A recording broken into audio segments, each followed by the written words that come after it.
Today's guest on the What Fuels You podcast is Poppy Mcdonald. Poppy is the president of USAFacts, the nonpartisan, nonprofit civic initiative and source for well-visualized data on the American people and how we are doing as a nation, leading an effort to help Americans ground their democratic debate in facts. Previously, Poppy served as president and CEO of POLITICO USA, president, publisher, and chief revenue officer of the National Journal, as well as executive director of business development at POLITICO Pro, overseeing the launch of Politico's first paid subscription model. Poppy has also served as a partner at Gallup, where she launched the World Poll and led the healthcare practice. Poppy began her career serving members of Congress, representing her Pacific Northwest hometown on both the Senate and House sides of Capitol Hill. And she is happy to be back enjoying Seattle with her husband and 2 children. Welcome, Poppy. So good to see you. Thank you so much for joining. Thanks for having me, Shauna. I'm so appreciative. Oh, of course. This is going to be super fun. Okay, I'm going to start with some rapid fire. Are you ready? Absolutely. What 3 words would you use to describe yourself as a leader as far as your leadership style? I would say accessible, trustworthy, and hardworking. Love it. And how is that different or the same as far as how your kids would describe you? Ooh, probably some of the same. I think they would definitely say hardworking. They would probably say feisty. And they would say maybe untrustworthy. They say sometimes I'm repeating stories at dinner parties that they really weren't expecting me to tell. So yeah, maybe they would say, yes. So I'm learning that one that, yes, teen stories are not always ones that are, they're excited to have you share with others. But yeah, exactly. I think they would say accessible. They would call me accessible, maybe not always in their, right when they get home from school hours, but like definitely once I'm done with my work day, I'm accessible, and maybe more so than they'd want me to be. Yeah, I always think it's super validating. I always ask the kids for a love letter for Valentine's, for Mother's Day instead of a present. And when they say stuff like at the end of the day, like you're always there, you're like my person, which is such a mother's mama bear kind of role. It's so nice because when you're working so hard, it's like, hey, even though you're not there at 3 or the typical kind of what you think of or were raised to believe, it's nice when you know that you're making an impact, right, and having influence for them. Okay, so what is a habit that you are currently trying to break? Ooh, good question. I would say my habit is to sleep until the last possible minute and then get ready for my work day. And I would love to break that. And then I work out at night. And I would love to break that habit and start getting up before I need to and working out and journaling and having the slow, quiet morning. It just hasn't been my habit, but I think it would be a good one. It's a constant. I do get up and work out, and I do not do my Calm app and journal, which would be 2 things I would love to create as new habits. And I've been wanting to for I don't even know how many years. So I understand that people say it's like a game changer. Okay. Is there something on your nightstand that you want to share that you're currently reading? Oh, well, I am reading something currently different right now, but the best book I've read so far this year is The Paper Palace, which is just like a fun page-turning read that she was this author's first published book. I heard about it on NPR, but it is not like a NPR kind of a book. It's just like a really fun read about a woman kind of grappling with love and life and family. And there's just like a kind of an explosive fun scene right at the beginning, and it just sucks you in. So I recommend that one. So speaking of habits, what is a vice or something that you go to that relieves some sort of stress, or is your kind of one little naughty habit? Oh, trashy TV for sure. Like, I'm trying to think about my worst. I mean, probably Southern Charm So or say Selling Sunset. Selling Sunset. I've been watching with my daughter, which is like so not something probably you should watch with your teenage daughter. But Yeah, but any time you can spend together is good time, right? yes, I would say so. So yeah, I Trashy just TV. Emily in Paris, which I didn't watch with my daughter, but I watched on the treadmill.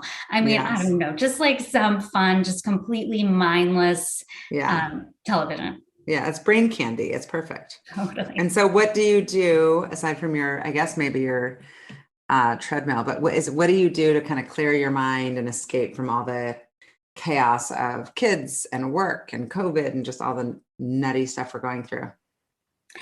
Yeah, so I would say exercise while I watch some sort of like show I enjoy, journal, which I'm not great about, but I do it on the weekends. It's like it has to be the days when I wake up before everyone else, which is since teenagers, as you probably know, have to be woken up at like 10:30 or 11. Then I'm definitely up on weekends. And so when I can just have my quiet, my coffee, and journal.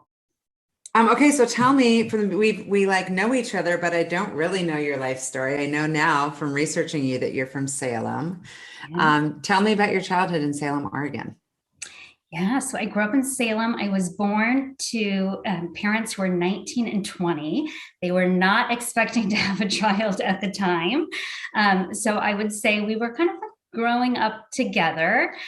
So I think in terms of like how I was as a kid, I was like pretty independent and a self advocate. I don't know, my parents say like my first few words I strung together were like self do it. Like I wanted to do everything on my own.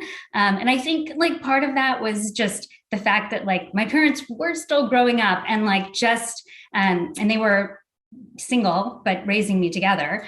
And they, I think I kind of knew part that like they were so busy just thinking about like how to care for a child and how to grow up, that they weren't as able to no one was asking like, do you have homework, are you getting your homework done, what grades are you getting, and so really like anything that I wanted to do, like that was kind of really up to me to like manage myself, and I think it made me really independent. Yeah. And did you have families that you would go kind of for hangouts or play dates where you were like a little bit more leave it to beaver, what you'd like the traditional, what you'd picture, or where you're like, did that bother you when you were little? Or was it more like you recognized? Because now with perspective, we can all recognize, the good, the bad, all of it. But when you were little, were you like, oh, this is awesome that my parents aren't asking me because other parents are? Or was that a gap for you? Well, I think it was a mix of both. So I think in some ways, I thought it was so cool that people would be like, those are your parents? Like they're so young, right? Like my dad's climbing the slide. I think people thought he was a teenager in some respects. So I think they thought my parents were like other, not kids on the park per se, but like young teenage kids on the park. And I thought that was cool that I had such young parents, and people would talk about like, whoa, I can't believe those are your parents. Yeah. And in other respects, right, as they were figuring out their own lives, that involved a lot of like moving around and, two different schools in a year and like job changes. And, so I would say I was jealous of some of the like stability and quiet and calm of other families. That makes And sense. I think, in terms of like, what about your friends' families? I mean, I was super lucky when I think about like, you don't pay attention to like what your friends have parents, but like you don't really think of them as like humans that have lives other than like being a parent. And when it got time for me to think about going to college, my parents hadn't I was the first in my family to go to college.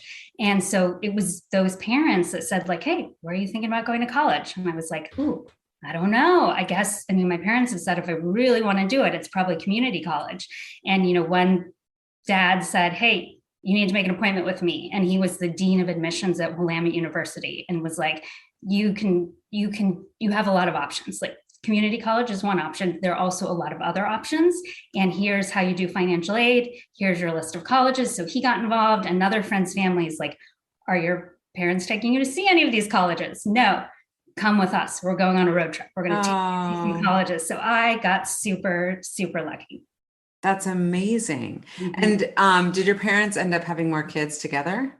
No. So I was, my parents only, oops, and then they got married to different people, and then they had kids. So I do have half siblings, but I was their only child. Their only child they had together. And when you were little, I guess maybe it was some of these families, or were there other maybe teachers or anybody that you would say in looking back was kind of a role model?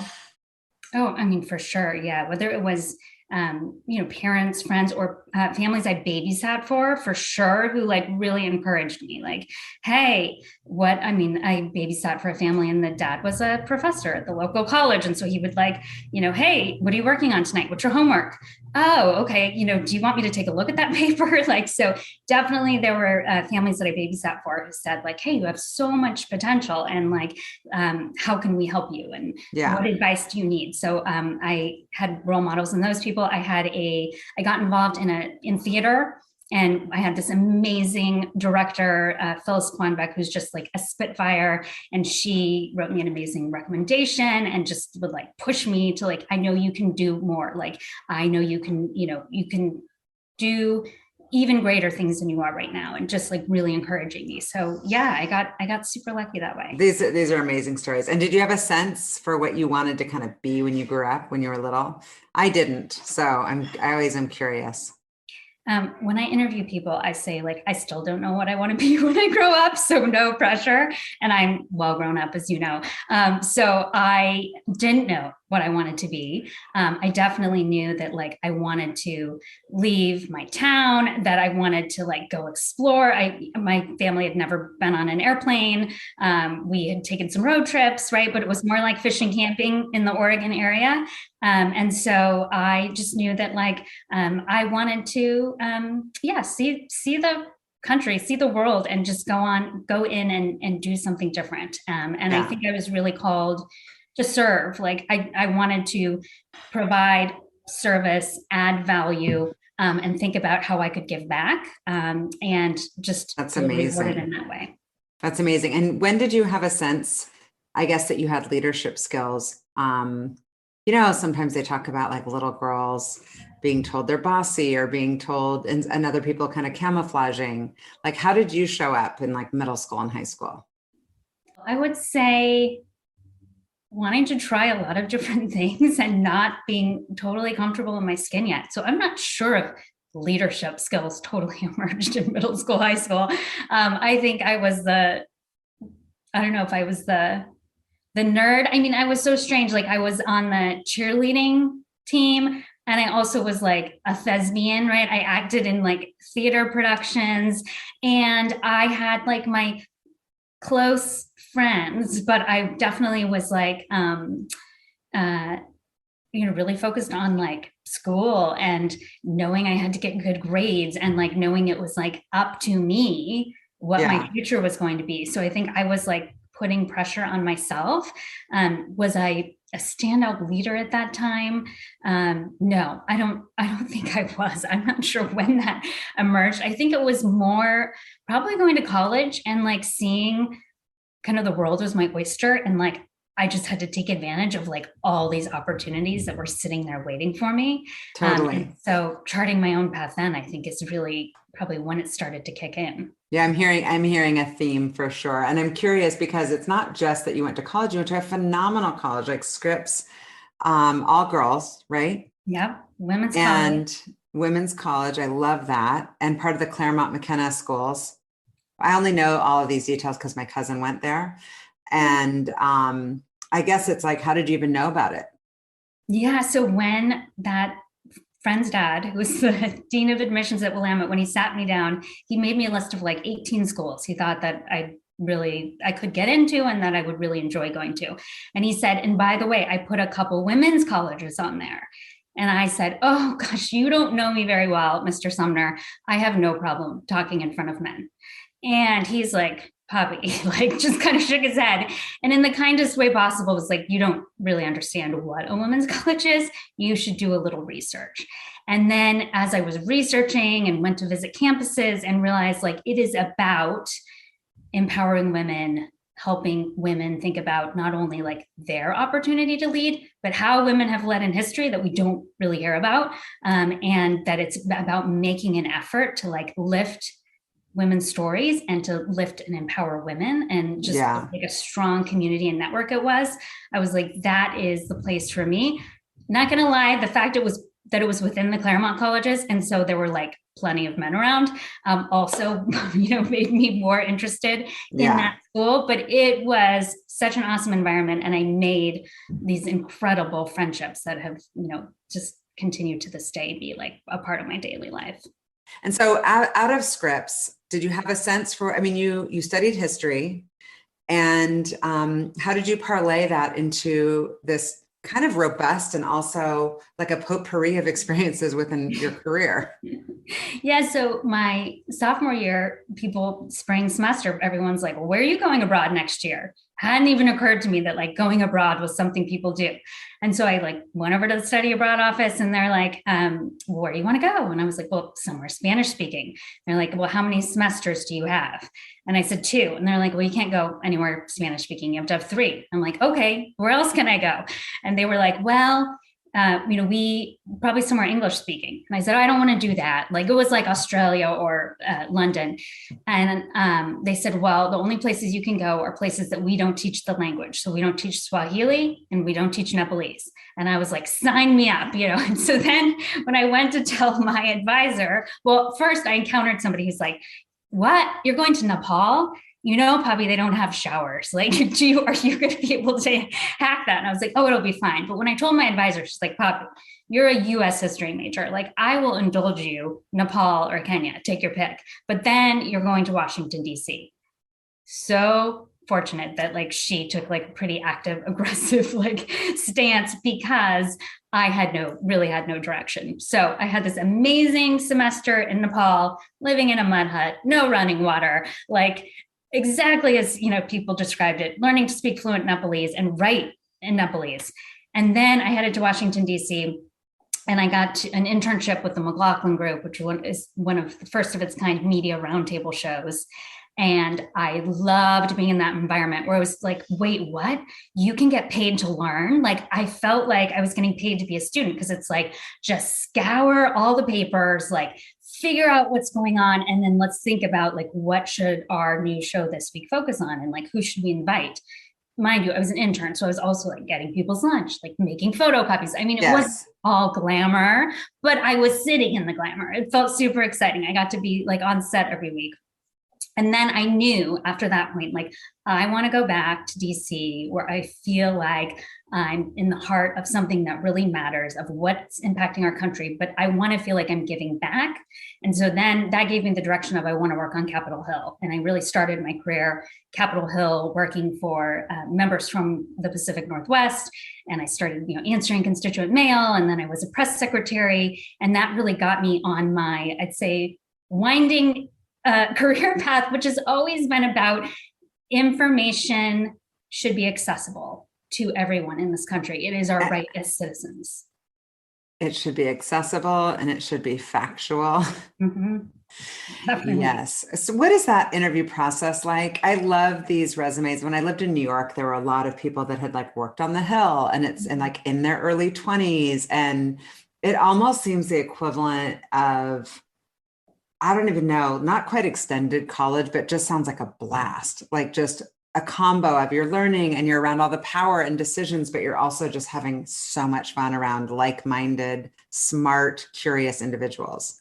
It is just like that. It's pretty amazing. Like, it's all of these young, hungry professionals who just want to make a difference and like do good things. And so it is, an intense work environment that's like driven by what's the issue of the day or what's going on the Hill that day. And people put in a lot of hours. They also have a lot of fun together, right? So then there's lots of opportunities to like network and go to different events. And so it's just like this fun environment, and everyone's open to like meeting new people. And it was a great place to start my career. I mean, I don't think you can ever replicate it again. I tell people, if you're going to work on Capitol Hill, make it your first job, because you will never make less money. Like, you just really, I had every 2 weeks, I had $15 of discretionary income, and I had to decide, like, how am I going to spend this $15?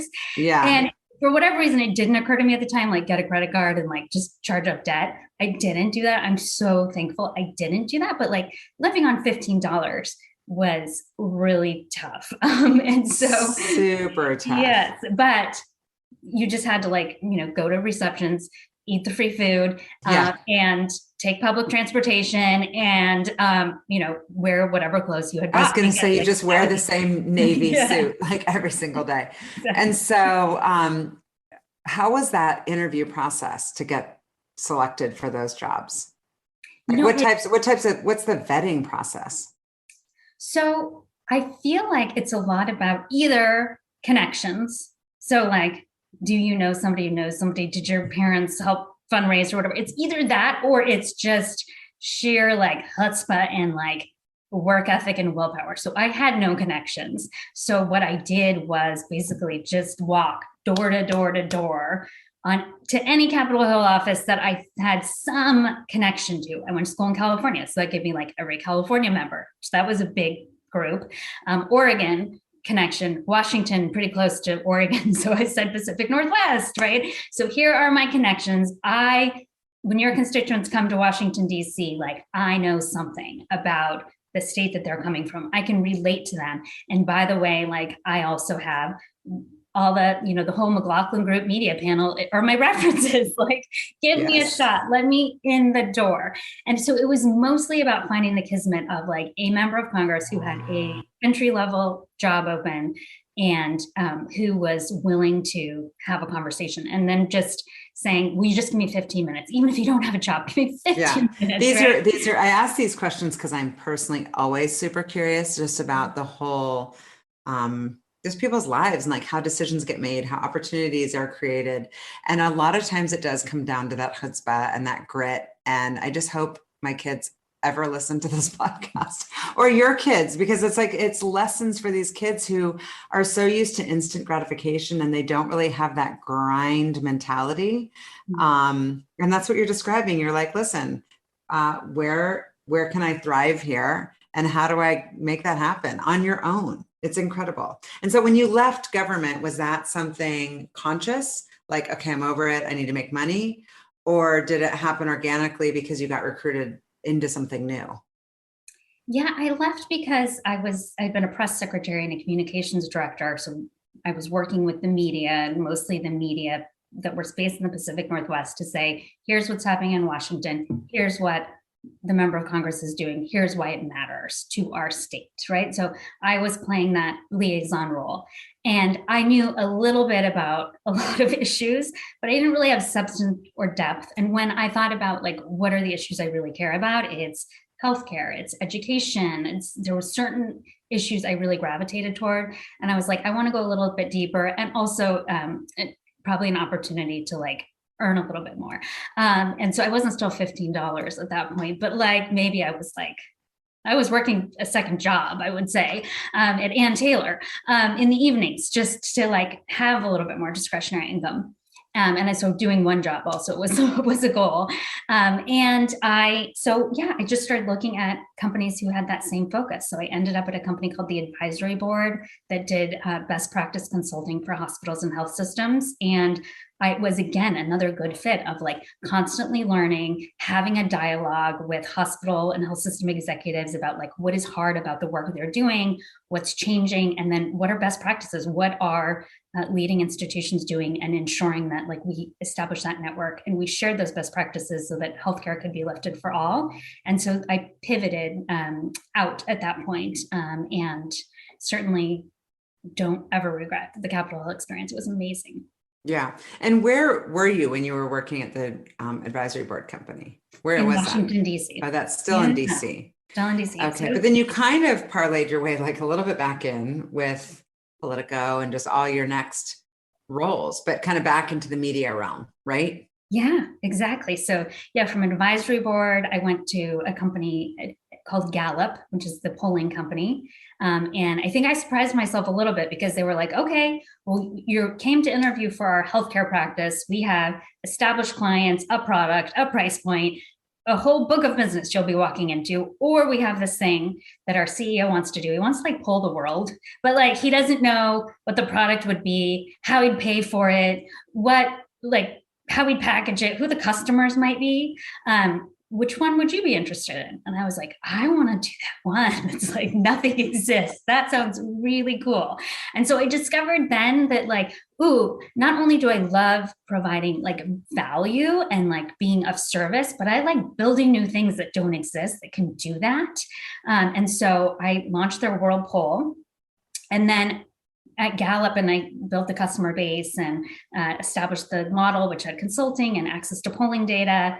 And then I got a call from Politico saying, hey, we want to do something new. We need a new revenue stream. We think we could offer a subscription. We don't know what it would be called, exactly what it would be, who our customers would be. You did that at Gallup. Would you ever think about coming and doing that in media? And it wasn't like they handed me the job, like they just, do you want to come interview? And it was a great foot in the door of media. And I had a lot of fun building that for Politico. And I think that's when I got, I kept my like entrepreneurial, building cool things that are brand new from the ground up that I can like leave my mark on a little bit. That is a fun place to be. Yeah. And how was the culture there? Like, what was the company culture like? Yeah, at Politico, it's, breakneck speed, win the news cycle, like beat everyone to the punch. So it was an intense, scrappy culture, but people were very committed to making information accessible, making sure that what was happening in Washington was transparent and open. And so you could be there at, 7 a.m. or 8 p.m, and the newsroom was always buzzing. It was always full of people. They were always on to some story. So it had the energy and spirit and liveliness that really reminded me of back when I was on Capitol Hill. All these. Oh, I'm sure. I feel like it's like out of a movie for me. Like I've seen movies about this type of environment. It seems so intoxicating and kind of addicting to be in that like adrenaline rush all the time of like the beat and the newest story. Was there a period of time when you were there that felt like the most heated, or is there ever, I guess when you have the perspective of like, things are always crazy, or like we've got like the older people be like, we've been through crazier than this, but certain moments are like, oh my God, the world is ending or it's falling apart. Or were there chapters when you were there that felt like that? Well, I think probably one of those times would be the race between Hillary Clinton and Donald Trump. While Politico and other media entities in the world didn't know who for sure is going to be elected, I think some people had an assumption that it was going to be Hillary Clinton. And when Donald Trump was elected, all of a sudden there was a realization of, whoa, we probably haven't done enough homework here. I'm not sure how much homework there could have been done, because he didn't have this political history, this political career where you would sort of know like who would his cabinet be, and who are the people that he's going to be his chief of staff, and who will be his closest advisors, and what are his policy positions likely to be. It was like a big unknown. So I think that really sent the newsroom scrambling, right? Like we have a duty to transparently report what we think this means for legislation, for citizens in the United States. And we don't have really a lot of information to report right now. So, I mean, that was definitely a big moment. Oh, I'm sure. And how do you even approach that in kind of a nonpartisan, like how does that reporting get done when people are coming at it? It was so heated and so charged emotionally for people. So how do you, not necessarily screen for people that are going to make sure to stay objective, but what was that like for you to be in that environment where it was probably very heated? Yeah, I mean, when we at Politico, and we would say you can have your own, obviously everyone has their own personal views, and you can even have a history, right? I had a history where I worked on Capitol Hill, a history where you were involved in politics or you worked on a campaign. But once you join this organization, like that's over. There's no donating to any political party or political campaign or even a cause. There is no going out and, going to a campaign rally, unless you're there as a media person with a press badge. But there's no attending fundraisers, right? Like we are nonpartisan and we are not going to be compromised. And even if it's just visually compromised. So whether you're, answering the phone, or you're on the sales team, or you're doing events for Politico, you may not be a reporter, but even so, we do not want to be compromised or questioned about our integrity or our nonpartisanship because somebody says, I saw Politico staffers at something that was for a particular side. Right. That said, there were certainly people having personal feelings about it. And it was just important to say, to put that aside, and that we have a duty to Americans, and that's just to report, like, what might this mean? And by the way, like, we were caught a little bit unprepared. Right. And so as far as, this might be just such a cliche question, but I am curious, certain industries are known to be very male dominant. Has that ever been something that you've observed where you're like, I have to speak up louder, or I have to have a male advocate to get my ideas across? Or have you not experienced that working in media? Well, I would say definitely I have experienced being one of the few women at the leadership table and being in the minority. I remember going on a work retreat when I was at Atlantic Media, and we got to bring our spouses, which was amazing. And the only two men spouses that were there were the head of HR's husband, and then my husband. And I ran one of the media divisions, but other than that, all the spouses were women. And so definitely have had that, one of the few or the only women at the leadership table, I'd say, throughout my career. I'd say if I have to laugh about it, like when I was working at Gallup and launching the World Poll, I did a lot of work with the Department of Defense and the various military divisions. And I actually loved going on site to do work with them, or going to conferences, because there was no line at the women's restroom. The line to the men's restroom was like around the corner. So it's like, that's the best. Hey, there finally a situation where like I get to cut in line. And then I think too, I looked very young when I was doing consulting, and I had instances where I actually had women say, I'm sorry, we just can't have you presenting to the executive team, because like, there's no way that they would find you credible. Like, you look young, you're a woman, like, it's just not going to work. I hope you don't take offense, but you're going to have to find somebody else to present the leadership team. And having them say, in fact, we want that guy, right? And that guy had 10 years less of experience than me, but he was prematurely balding and overweight. And it was like, you're like, I know, make it a double. Oh my God. And so kind of having to fight where it was like, this isn't fair. I have way more experience, but like, I look a certain way and I'm losing credibility for you. And then having to do things like, whereas a man would just say, hello, here I am, and let me present to you how you're going to, here's the findings and here's what it means. I'd have to do the, hello, here I am. I have this many years of experience. I've worked with these clients. I have this kind of a degree. I have right. I'd have to like prove myself in a different way. You're like guilty until proven innocent versus innocent until proven guilty. Yeah, a total flip in the way that people experience you. And so how did you show up, as far as if we're sitting in a group of women, younger women, and you're saying like, this is how I have found my way? Everyone's got their own way of navigating those situations, not just behaviorally, but also what is your special sauce, your ninja skill, since you've been kind of this like gun for hire? Yeah, I mean, I'd say it's being a strong communicator would be my ninja skill. And I think communicating clearly, thoughtfully, diplomatically, forming a relationship, but also I tend to come in with like the zingers, right? Like, not the zingers in that like it's mean, but I come in with the, hey, I'm not here to be mean. I'm here to be direct though. Like, I'm here to say it like it is. And I'm doing that. And you're going to be surprised. Whoa, she seems so nice. She looks so young. She seems so experienced. I think I catch people off guard because I think they're like, oh, that nice young woman.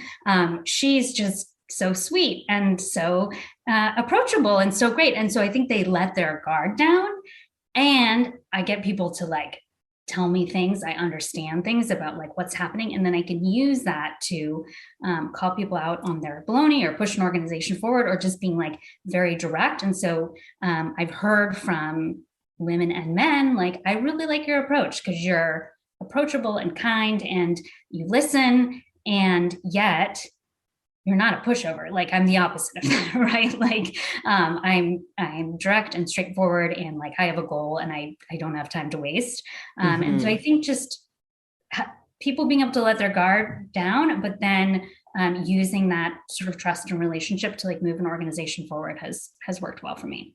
Yeah, I love that. And who have been some of your, we talked about some of the people in your childhood, but through your career, who have been some of the people that have either taken you on as far as helping you along in your career, or just inspired you to be better?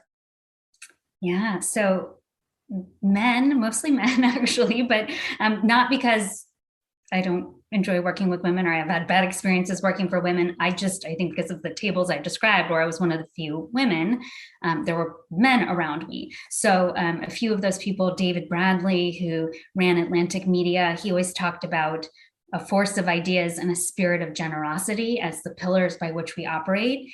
And I loved the spirit of generosity because I think it was counter to what I thought being successful in a revenue generating business would look like. For him, it was, we should think generously about whenever a customer needs anything, no matter what that customer is asking. We shouldn't think, well, are they actually paying enough for that? Should we charge them more for this? We should just do it. Like, just serve your customer. The revenue will come. So he used to talk about like the locomotive is service. If you think about a train, what's powering us?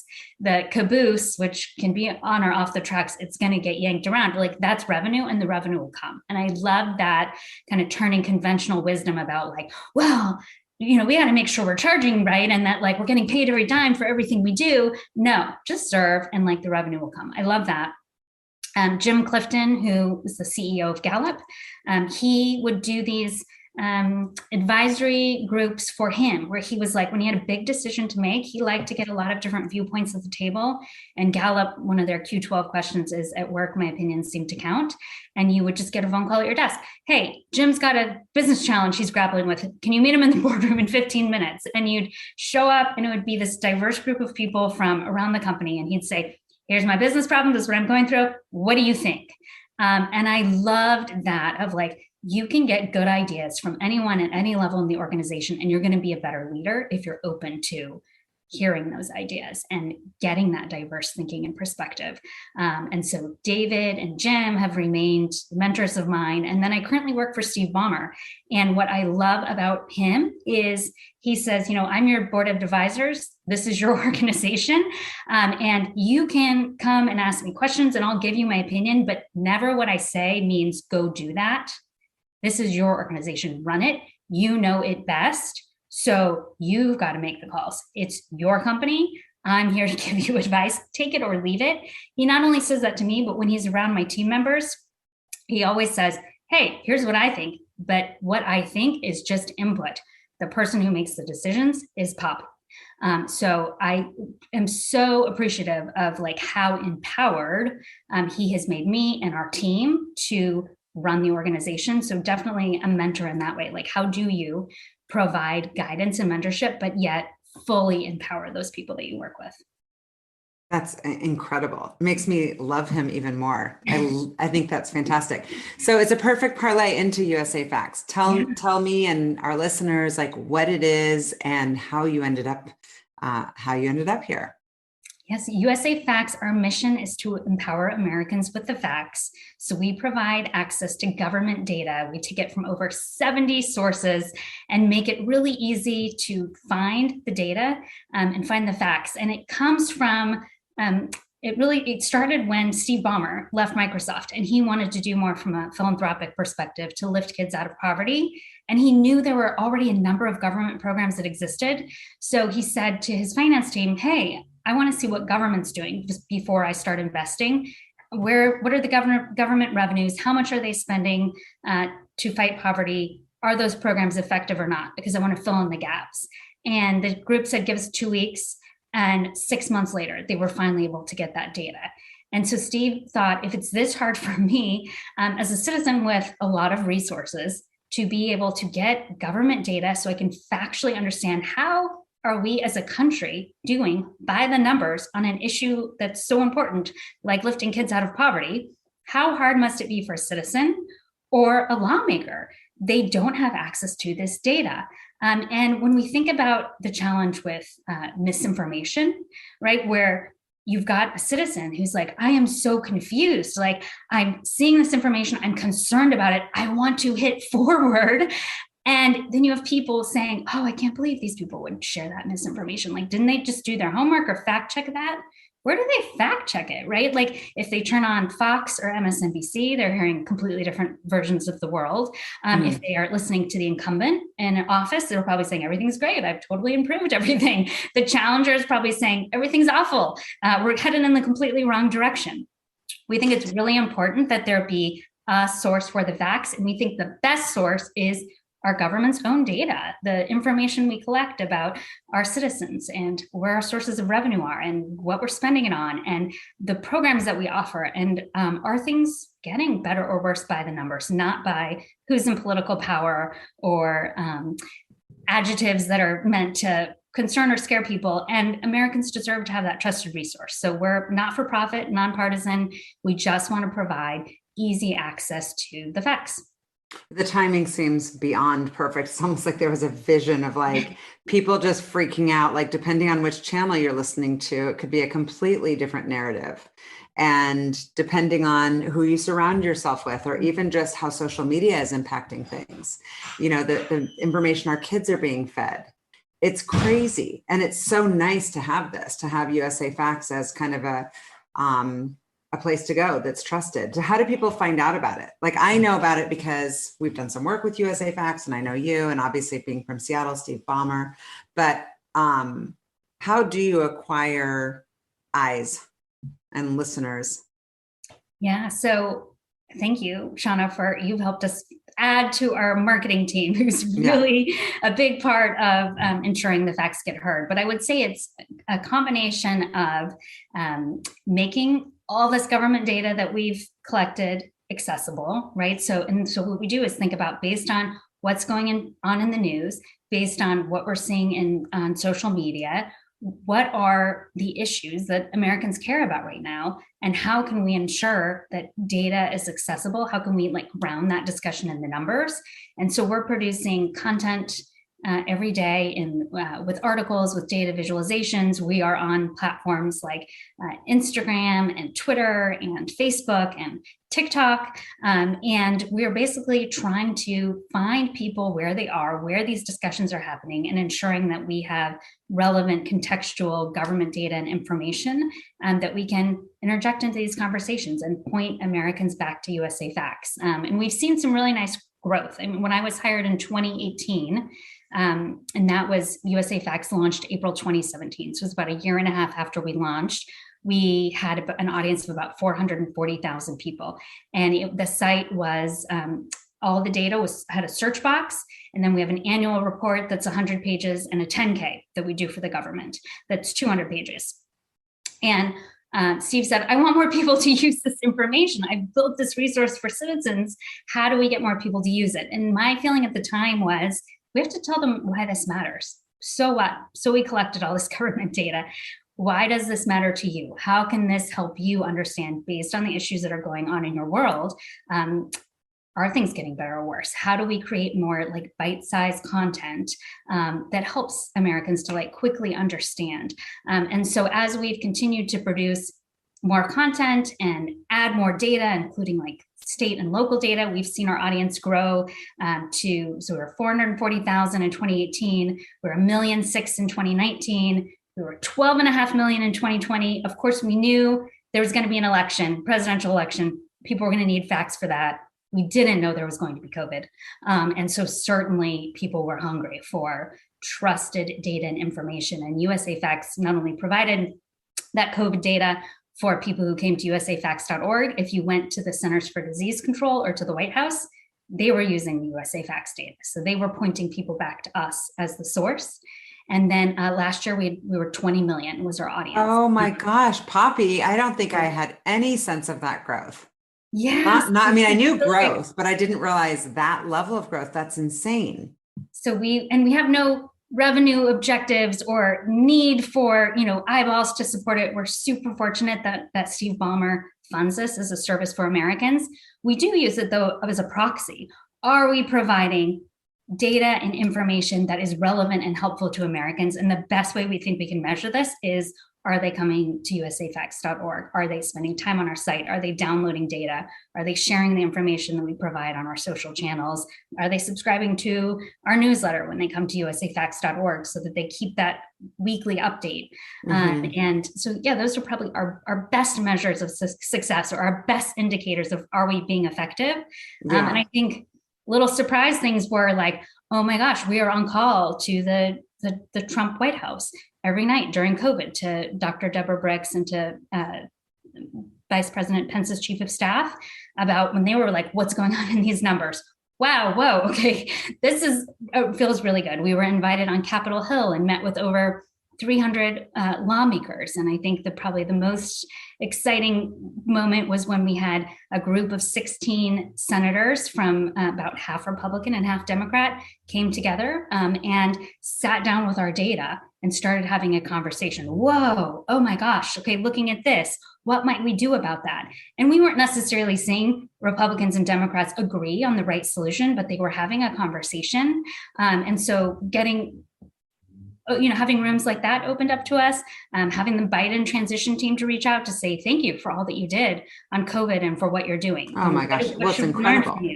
And these meetings are based on facts versus opinions and emotions, which is just absolutely incredible. And I know that your team is made up of, I know you mentioned the marketers, but it's also economists, it's writers, it's researchers.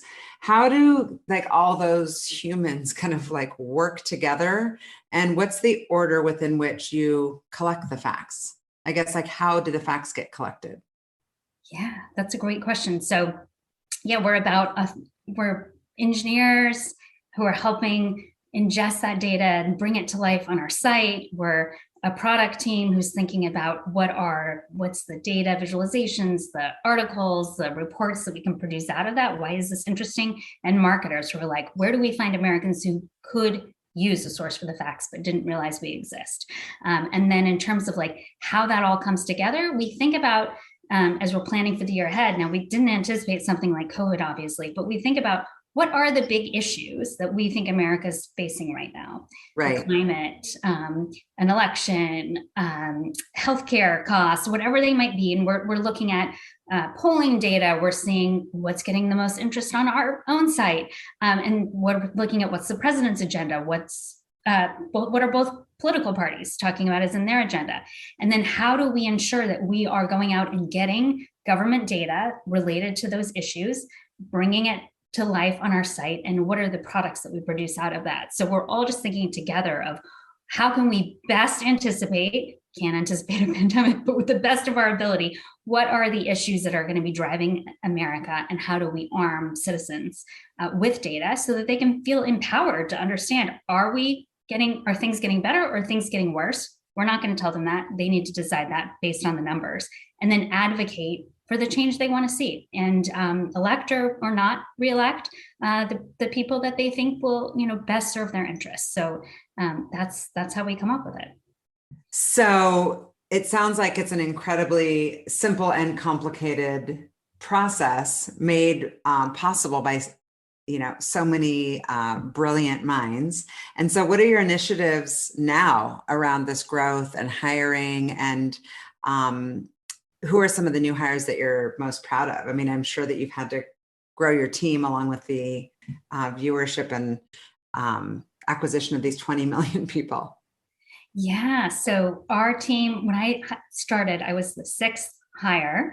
And at the time I was told we'll never be bigger than 9. We're about 40 people right now, but 40 people with an ambition to be the definitive source of all government data, federal, state, and local, create content that's super relevant and get it in the hands of every American. We think every American, maybe with the exception of infants, can be empowered and have impact with government data. And so we have like big ambitions with a still pretty small team, but we've built up an engineering team.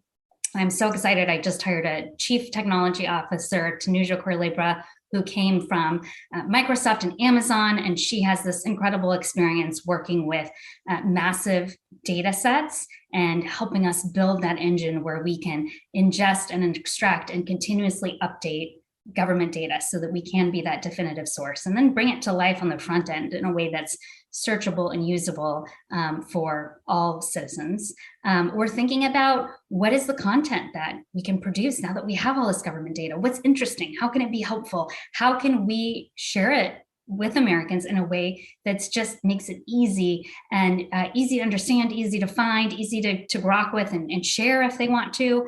And so on our product team, we just added a data editor from the New York Times who was there for 18 years. On her Wikipedia, she's called the Michael Phelps of data journalism. So she has joined us. Her name is Amanda Cox, and she's building a team. And really their mission is just how do we take this government data and visualize it and create interactivity and tools so that people can see themselves in the data, can see their communities in the data, and can really understand, are things getting better or worse, and take action. And then we've got our marketing team. And right now we're looking for a chief marketing officer. So I know you reach this incredible audience. So if the person's listening who's like, I would love to market that thing to citizens, we are hiring a chief marketing officer and have a really talented team of marketers, thanks to Fuel.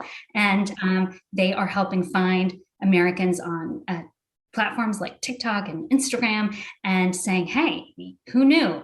Who knew that there was this resource I could go to get the facts, to feel confident that as I'm so confused by the various accounts of information I'm hearing, where do we actually stand as a country? What is a trusted nonpartisan source for that? And just to say there is a free resource, it's USAFacts, come to usafacts.org and make it the information we're sharing relevant based on what they care about. Right. Incredible, especially that you're on TikTok, because it's like so many children on there and who knows how that information is coming to them, but they do use it as a source. So, so leading through the pandemic, I mean, you got to Seattle, got to into USAFacts 2018. Next thing you know, it's 2020. We're in a pandemic. How have you led through that? And are you guys fully remote? Like, is this New York Times person in Seattle now? Yeah, she moved to Seattle. I will say when I started with USAFacts, we have these beautiful offices in Bellevue, and we were Monday through Friday, every day, all of us in the office. And I think there were real benefits to that. We were all very aligned. We knew exactly what we were trying to achieve. And there were, the 11 or 12 of us who were scrappily trying to achieve massive ambitions. We just rolled up our sleeves and got it done. The pandemic hit, and obviously we all began working remotely, and we learned, surprise, your job can still get effectively done. We can still empower Americans with the facts, and we had this massive growth while we all worked individually from our own homes. We are starting to return to the office, and we're trying to maintain that flexibility that everyone really appreciated, and also rebuild that connectivity that I think we lost in terms of, hey, we're all trying to achieve this thing. Let's all roll up our sleeves. Okay, you're doing that, I'm doing this. And that kind of coordination and trust and teamwork that comes when you're all physically gathered. And so trying to get back to that a little bit. So we've encouraged people to come in on Tuesdays and Thursdays. And we do have a few people who have decided to remain remote. And so we ask them to come in quarterly with us and gather in person, but really trying to find that balance. I think it's hard. I'm sure you have so much more experience than I do on this, Shauna. So I'd really— Oh my gosh, it's my first time in a pandemic too. And I'm trying to lead my own team. And yes, we're also doing Tuesdays and Thursdays, and some people want to come in every day. Some people don't want to come in at all. For the people who don't want to come in at all, it's a little bit like, well, hey, I need you to scale a team. Yes, we can do it. But in recruiting, it's a little bit like there's no kind of, here's a manual. A lot of it is you're being taught how to do it and best practices, but a lot of it is also just learning from hearing people on the phones and hearing how they handle certain situations, because it can be so delicate. And I'm like, this is lost for sure working remotely. We can crank out a ton of interviews and we can source, and all that is like individual behavior, but the actual process of like managing expectations, talking to clients, it needs to happen in person. So we're also trying to solve that. And yeah, when you figure it out, when you figure it out, let me know. So yeah, so I'm guessing you're getting a little bit more time with more balance. How are you, I guess, balancing it all? Do you have rituals or ways that you set yourself up for a good week? Aside from sleeping in and hitting snooze and watching television. I love you even more after this interview. I don't know that I figured it out. I would say the one thing is I don't have guilt. Like I can do it or I can't do it. And like, I can't be everywhere at once. And some things I just can't do. Some things I can. You were teasing me because our boys both play for the same lacrosse team. And you're like, I never see you at a game. Yeah. And I don't make it to most of his games. And what we have told our kids is like, my husband stays home. And so we're super fortunate. He hasn't always, but he does now. And he can be at every game. And so we've said, hey, we won't both be at everything. We've had to like divide and conquer a little bit here. And like, your mom's the reason why you've got all that amazing gear and why you're able to play in this league and why we can take pretty cool vacations. And she'll try to be at like the most important games. And I do other things with him. I volunteer with him. Yeah. Well, so you're doing a ton, by the way. You're like one of those moms that does everything. And when I said the comment of like, I don't see you at things, in my mind, I was like, oh, she's probably sitting in another area. And I'm like the crazy mom who can't really sit with people because I get so stressed out that they're going to get like hit so hard with the sticks. Lacrosse stresses me out. A woman said that to me at my daughter's lacrosse game. She was like, I never see you at anything. And I think it's because she's my third. I like kind of do things, but I don't do as many things. And I remember feeling, I love that you said you don't feel guilt. I felt slightly triggered by it. Okay. Like, am I not enough? Like, do I need to, oh gosh, am I not coming to enough games? Like, I love that you're like, I can be where I can be and I can't I mean, it's just that simple. I love that, actually. That's another key takeaway, aside from Paper Palace book and many other things that you told me. The newsletter, I need to sign up for the USAFacts newsletter. I like this. Is this just good nuggets for women to hear as reminders? I think we beat ourselves up a lot. I think we do. And I'm just like, I'm going to do everything I can, but that which I can't, I just don't do it and move on. So hopefully people give themselves a break. Yes. So you don't have the guilt. That's a great one. And then are there like apps or anything? This is all selfish questions on my part to just try to learn from women like you. Oh, I mean, I would say another secret is just getting away with girlfriends I know you just joined the Young Presidents Organization. I'm going with my forum. We're going away together for 5 days. So that's a group of 10 other business leaders. And we're just going to spend 5 days together on a mix of like personal, professional and development, but also just relaxing and getting to know one another. So I think just taking time away definitely recharges and refuels me. And so I'd say carve out opportunities for that. And then I think also carving out time to like serve your community and give back. And just that is a good reminder of how when life feels like, oh, it's so stressful and I have so many problems, like, well, my problems are like pretty manageable compared to like what a lot of people are struggling with right now. And I do have an opportunity to have an impact, and that's going out and finding opportunities to volunteer and serve. So I recommend that too. I think that's super helpful and something to be, I guess, a good personal reminder, because it does feel like, how do I change the world? You can start with your community. Like, it's just that simple. Like, start by having an impact in your community and in your schools and with your children and your families. Okay, so my final question is, what fuels you? Your kind of inspiration. Oh, well, what fuels me is definitely travel. So I love having the opportunity to go to new places and experience new cultures and try food I've never tried, or do a adventurous activity I've never done before that scares me a little bit. And so that definitely fuels me, is getting to do those adventures with my family. What fuels me is like being near the water. I don't live near the water. Well, I do, but like blocks away. I can't see it, but like getting out and taking a walk and just like looking at the water calms me. Getting to go to the Oregon coast and just like walking on the ocean, that fuels me. So I think just even when I'm just driving over the bridge to work and I'm just like, I gotta, not causing any accidents, but just like look at that beautiful Lake Washington and just like kind of breathe it in and get settled. And then time with girlfriends, time with my family on the weekend and my dog, and just going for a walk, and just being away from my device and the chaos for a little bit. That definitely fuels me.